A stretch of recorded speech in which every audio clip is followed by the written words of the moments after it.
ओम गण गणपते नमः। अब अपने सुनेंगे वाल्मीकि रामायण बालकांड का 43वां सर्ग। इसमें आप सुनेंगे कि भागीरथ ने भगवान भोले शंकर की तपस्या किस प्रकार की और भगवान भोले शंकर ने उसकी तपस्या से प्रसन्न होकर भागीरथ को क्या वरदान दिए। तो श्री राम के आशीर्वाद पाने के लिए श्रद्धा भाव से सुनते रहिए। बोलिए सियावर रामचंद्र भगवान की जय हो, हनुमान जी बाबा की जय हो, श्री राम दरबार की जय हो। इस तरह बताते हुए विश्वामित्र जी कहने लगे कि हे दशरथ पुत्र, श्री राम देवादिदेव पितामह के चले जाने पर राजा भगीरथ पृथ्वी पर केवल अंगूठे के अगर भाग को टिकाए हुए खड़े होकर तपस्या करने लगे। इस तरह उन्होंने 1 वर्ष तक भगवान शंकर की कठिन तपस्या की। जैसे 1 वर्ष पूरा हुआ तो उमा वल्लभ भगवान पशुपति ने प्रकट होकर राजा से कहा कि हे भगीरथ, मैं तुम पर बहुत प्रसन्न हूँ। तुम्हारा जो प्रिय कार्य है मैं उसे अवश्य करूँगा। मैं जानता हूँ कि तुम मेरी तपस्या क्यों कर रहे हो। मैं गिरिराज कुमारी गंगा देवी को अपने मस्तक पर धारण करूँगा। तो यह सुनकर राजा भगीरथ बहुत ही प्रसन्न हुए और उन्होंने बारंबार भगवान भोले शंकर का नमस्कार करने लगे। जैसे ही भगवान शंकर की स्वीकृति मिली तो हिमालय के ज्येष्ठ पुत्री गंगा जी, जिनके चरणों में सारा संसार मस्तक झुकाता है, जिसमें स्नान करने से सभी के पाप ताप नष्ट हो जाते हैं, उसी गंगा जी ने अपना बहुत बड़ा रूप धारण किया और अपने वेग से दुष्ट बनाकर आकाश से वे भगवान शंकर के शोभायमान मस्तक पर आ गिरी। उस समय परम पावनी गंगा देवी ने यह सोचा कि मैं अपने प्रखर प्रवाह के साथ शंकर जी के लिए दिए पाताल लोक में घुस जाऊंगी। लेकिन जब इस बात का पता भगवान भोले शंकर को लगा तो वह कुपित हो उठे और उन्होंने उसी समय इस गंगा को अदृश्य कर देने का विचार किया। तो पुण्य स्वरूप गंगा भगवान रुद्र के पवित्र मस्तक पर गिरी। उनका वह मस्तक जटा मंडल रूपी गुफा से सुशोभित होकर हिमालय के समान जान पड़ता था। उस पर गिरकर विशेष प्रयत्न करने के बाद भी वह पृथ्वी पर नहीं जा सकी। तो इस तरह गंगा जी बहुत ही परेशान हो गई। शिव जी के जटा जाल में उलझकर किनारे आकर गंगा देवी वहां से निकलने का मार्ग नहीं पा सकी और बहुत वर्षों तक उस जटा में जुट में रही, भटकती रही। भागीरथ ने देखा कि गंगा जी भगवान शंकर के जटा मंडल में अदृश्य हो गई है तो वे बहुत ही निराश हुए, पर उन्होंने हार नहीं मानी। वे फिर भी भारी तपस्या में लग गए और फिर भागीरथ के कठिन तपस्या करके भगवान भोले शंकर को फिर से खुश किया। तब महादेव जी ने गंगा जी को बिंदु सरोवर में ले जाकर छोड़ दिया। वहाँ पर छूटते ही गंगा जी के साथ धराएं हो गई। हल्दी पावनी नालनी या कल्याण में जल से सुशोभित गंगा की 3 मंगलमय धाराएं पूर्व दिशा की ओर चली गई। सुचच्चू, सीता और महानंदी सिंधु या 3 शुभ धाराएं पश्चिम दिशा की ओर प्रवाहित हुई। उन 6 की अपेक्षा जो 7वीं धारा थी वह महाराज भगीरथ के पीछे पीछे चलने लगी। महातेजस्वी राजा भगीरथ भी दिव्य रथ आरूढ़ होकर आगे आगे चल पड़े। गंगा जी उनके पथ का अनुसरण करने लगी। इसी प्रकार वे आकाश से भगवान भोले शंकर के मस्तक पर और वहाँ से इस पृथ्वी पर आ गई। गंगा जी के वह जल राशि महान कलकलनाथ के साथ तीव्र गति से प्रवाहित हुई। मत्स्य, कच्छप और सिंह मार के झुंड उसमें गिरने लगे। उन गिरे हुए जल जंतुओं से सुंदरा की बड़ी ही शोभा हो रही थी। उसके बाद देवता, ऋषि, गंधर्व, यक्ष और सिद्ध गण नगर के समान आकर वाले विमानों, घोड़ों तथा गज रजाओं पर बैठकर आकाश से पृथ्वी पर गई हुई गंगा जी को शोभा को निहारने लगे और निहार कर उन्हें बड़ा ही आनंद महसूस हो रहा था। देवता लोग आश्चर्यचकित होकर वहाँ खड़े थे। जगत में गंगा उतरन के इस अद्भुत एवं उत्तम दृश्य को देखने की इच्छा से अमित तेजस्वी देवताओं का समूह वहां पर आया हुआ था। तीव्र गति से आते हुए देवता तथा उनके दिव्य आभूषणों के प्रकाश से वह मेघ रहित निर्मल आकाश इस तरह प्रकाशित हो रहा था मानो उसमें सैकड़ों सूर्य उदित हो गए हों। शिशु मार सार्व तथा मत्स्य समूह को उछलने से गंगा जी के जल के ऊपर का आकाश ऐसा लग रहा था मानो वहाँ चंचल चपला का प्रकाश सब और व्याप्त हो रहा है। वायु आदि से सहस्त्र टुकड़ों में बटे हुए फेन आकाश में सब फैला रहे हुए थे मानो सर्द ऋतु के श्वेत बादल अथवा हंस उड़ रहे थे।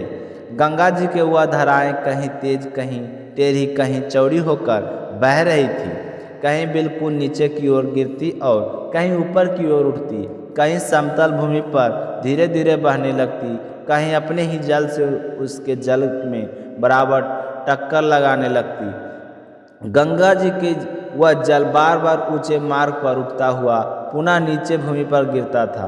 आकाश से भगवान शंकर के मस्तक पर तथा वहाँ से फिर पृथ्वी पर गिरने लगता। वह निर्मल एवं पवित्र गंगा जल उस समय बड़े ही शोभा पा रहा था। उस समय भूतल निवासी ऋषि और गंधर्व यह सोच रहे कर भगवान शंकर के मस्तक से घिरा हुआ यह जल बहुत ही पवित्र है तो इसमें आचमन करने लगे। जो शराब भ्रष्ट होकर आकाश से पृथ्वी पर आ गए थे वे गंगा जल के स्नान करने से निष्पाप हो गए और गंगा जल से पाप धुल जाने के कारण पुनः शून्य शुभ पुण्य से संयुक्त होकर आकाश में पहुंचकर अपने अपने लोकों में चले गए थे। उस प्रकाशमान जल के संपर्क से अनादित हुए संपूर्ण जगत को सदा के लिए बड़े ही प्रसन्नता हो रही थी। सब लोग गंगा के स्नान करके पापहीन हो गए थे। राज श्री महाराज भगीरथ दिव्य रथ पर आरूढ़ हुए आगे आगे चल रहे थे और गंगा जी उनके पीछे पीछे जा रही थी। हे दशरथ पुत्र श्री राम, उस समय समस्त देवता ऋषि दानव राक्षस गंधर्व यश परवर किन्नर बड़े बड़े नाग सर्प तथा अप्सरा यह सब लोग बड़ी ही प्रसन्नता के साथ राजा भगीरथ के रथ के पीछे गंगा जी के साथ चल रहे थे। सब प्रकार के जल जंतु भी गंगा जी की उस जल राशि के साथ आनंद से जा रहे थे। जिस ओर राजा भगीरथ जाते उसी ओर समस्त पापों का नाश करने वाली सबसे श्रेष्ठ परम पावनी गंगा जी उनके पीछे पीछे जा रही थी। उस समय मार्ग में अद्भुत पराक में महामना राजा जो यज्ञ कर रहे थे तो गंगा जी अपने जल प्रवाह से उनके यज्ञ मंडप को बाहर कर ले गई तो राजा जंगू इसे गंगा जी का अहंकार समझकर कुपित हो गए और कुपित होकर गंगा जी के उस सारे जल को पी लिया। यह देखकर सारे हैरान हो गए। तब देवता गंधर्व तथा ऋषि अत्यंत विस्मित होकर पुरुष परवर महात्मा जल्लू की स्तुति करने लगे। उन्होंने गंगा जी को उन महात्मा नरेश की कन्या बना दिया, यानी कि उन्होंने विश्वास दिलाया कि गंगा जी को आप प्रकट करिए, आप ही इनके पिता कहलाएंगे। तो इस तरह की स्तुति सुनकर महातेजस्वी जल्लू बहुत ही प्रसन्न हुए और उन्होंने अपने कानों के छिद्रों द्वारा गंगा जी को फिर से प्रकट कर दिया। इसलिए गंगा जल्लू की पुत्री एवं जाह्नवी कहलाती है। और फिर गंगा जी का वहाँ से निकलकर भागीरथ के रथ का अनुसरण करती हुई उनके पीछे पीछे चलने लगी और चलते चलते परम पावनी गंगा जी समुद्र तक जा पहुँची और राजा भगीरथ के पितरों को उद्धार रूपी कार्य की सिद्धि के लिए रसातल में चली गई। राजा भगीरथ भी यत्नपूर्वक गंगा जी के साथ लेकर वहाँ गए जहाँ उन्होंने के पूर्वज भस्म हो गए थे। तो वहाँ जाकर उन्होंने श्राप से भस्म हुए अपने पितामह के अचेत सा होकर देखा और बहुत ही दुखी हुए। उसके बाद गंगा जी के उत्तम जल ने सागर पुत्रों को उसमें भस्म राशि को अलविदा और वे सभी राजकुमार निष्पास होकर स्वर्ग लोक को चले गए। तो इसके साथ ही वाल्मीकि रामायण बालकांड का 43वां सर्ग समाप्त हुआ। श्रद्धा भाव से सुनने के लिए आप सभी का बहुत बहुत धन्यवाद। भगवान श्री राम आपकी समस्त मनोकामनाएं को पूर्ण करें। आज के लिए बस इतना ही सर्ग रहेंगे। कल मिलेंगे अगले सर्ग के साथ। इसी के साथ एक कहानी और सुन लेंगे जो हर कथा और सर्ग के साथ ये कहानी जरूर सुननी चाहिए। अब अपने सुनेंगे लपसी और तपसी की कहानी। इस कहानी को हर व्रत कथा के बाद में जरूर सुनना चाहिए। इस कथा को सुने बिना हमारे व्रत और पूजा पाठ का पुण्य फल नहीं मिलता। एक लपसी था, एक तपसी था। तपसी हमेशा भगवान की तपस्या में लीन रहता था। लपसी रोज सावा सिर की लपसी बनाकर भगवान को भोग लगाकर भोजन कर लिया करता था। एक दिन किसी बात को लेकर उन दोनों में कहासुनी हो गई और दोनों जोर जोर से लड़ने लगे। तपसी कहने लगा कि मैं तो रोजाना भगवान की तपस्या करता हूँ, इसलिए मैं बड़ा हूँ। तो लपसी कहने लगा कि मैं रोजाना भगवान को सावा सिर की लपसी का भोग लगाता हूँ, इसलिए मैं बड़ा हूँ। इस तरह कहते हुए दोनों जोर जोर से लड़ने लगे। तभी वहाँ से नारद जी गुजर रहे थे। दोनों को लड़ता हुआ देखकर वहाँ आ गए और उनसे पूछने लगे कि तुम दोनों आपस में क्यों लड़ रहे हो। तो तपसी ने खुद को बड़ा होने का कारण बताया और लपसी ने अपने बड़े होने का कारण बताया और कहने लगे कि अब आप ही हमारा फैसला कर दीजिए। तो नारद जी ने कहने लगे कि मैं तुम्हारा फैसला तो कर दूंगा, लेकिन कल आऊँगा, तुम दोनों तैयार रहना। दूसरे दिन लपसी और तपसी नहा धोकर अपनी रोजाना की भक्ति करने आई तो नारद जी वहाँ पर छुप कर बैठे थे और उन्होंने सोने की एक एक अंगूठी उन दोनों के आगे रख दी। जैसे ही नज़र जब अंगूठी पर पड़ी तो तपसी ने उठा लिया। उसने चुपचाप अंगूठी को उठाया और अपने पैर को नीचे दबा ली, लेकिन लपसी की नज़र उस अंगूठी पर पड़ी, लेकिन उसने ध्यान नहीं दिया। उसने रोजाना की तरह लपसी बनाई और भगवान को भोग लगाया, फिर स्वयं भोजन करने लगा। तो नारद जी उन दोनों के सामने आ गए। तो देखते ही दोनों कहने लगे कि अब बताओ हम में से कौन बड़ा है। तो नारद जी कहने लगे कि लपसी ही बड़ा है। तो यह सुनकर तपसी को बड़ा ही आश्चर्य हुआ। वह कहने लगा कि मैं कितनी कठिन तपस्या करता हूँ, फिर भी आप कह रहे हो कि लपसी बड़ा है। तो नारद जी ने कहे कि तुम अपने स्थान से खड़े हो जाओ। तो वह खड़ा हुआ तो उसके पैर के नीचे अंगूठी दिखाई पड़ी। तो नारद जी तपसी से कहने लगा कि तपस्या करने के बाद भी तुम्हारी चोरी करने की आदत नहीं गई है, इसलिए लपसी बड़ा है। क्योंकि मैंने ही तुम दोनों के आगे सोने की एक एक अंगूठी रखी थी, तो तुमने तो देखते ही अंगूठी को उठाया और अपने पैर के नीचे दबा लिया। लपसी ने अंगूठी को देखकर भी अनदेखा कर दिया। इसका अपनी रोजाना की भक्ति में ध्यान था।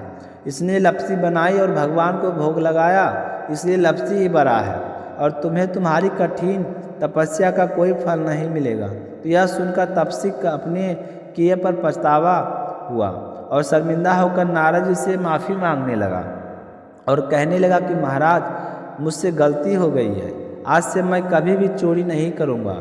मुझे बताओ कि मुझे मेरी तपस्या का फल कैसे मिलेगा। मैंने तपस्या बड़े ही श्रद्धा भाव से की है। तो तपसी की बात सुनकर नारद जी कहने लगे कि यदि घर पर सारी रोटी बनाकर गाय और कुत्ते की रोटी नहीं बनाएगा तो वह फल तुझे मिलेगा। अगर कोई दिया से दिया जलाए तो उसका फल भी तुझे मिलेगा। कोई ब्राह्मण को भोजन करवाकर उसे दक्षिणा नहीं देगा तो उसका फल भी तुझे मिलेगा। अगर कोई बहन सुहागिन त्रिशूट हम बहन स्वरूप देते हैं, उसके साथ अगर हम कुछ रुपये नहीं देंगे तो उसका फल भी तुझे मिलेगा। और व्रत कथा में अगर सारी कहानी सुन ले लेकिन तुम्हारी कहानी ना सुने तो उस व्रत का फल भी तुझे मिलेगा। तो यह सुनकर तपसी बहुत ही खुश हुआ और उसके बाद कभी भी चोरी ना करने का प्रारंभ कर लिया। कहा जाता है कि उसी दिन से हर व्रत कथा के बाद में लपसी और तपसी की कहानी कही और सुनी जाती है। कहानी समाप्त होते ही बोलना चाहिए कि लपसी का फल लपसी को मिले, तपसी का फल तपसी को मिले। हमारी कहानी का, हमारे व्रत का और हमारे पूजा पाठ का फल हमें मिले। तो यह थी एक छोटी सी कथा। तो आप सभी को सुनकर कैसी लगी कमेंट करके ज़रूर बताइएगा। और आप सभी अभी तक अगर अपनी चैनल को सब्सक्राइब नहीं किए हैं तो चैनल को सब्सक्राइब जरूर कीजिएगा। मिलते हैं नेक्स्ट वीडियो में, तब तक अपना ख्याल रखिएगा। जय श्री कृष्णा, राधे राधे।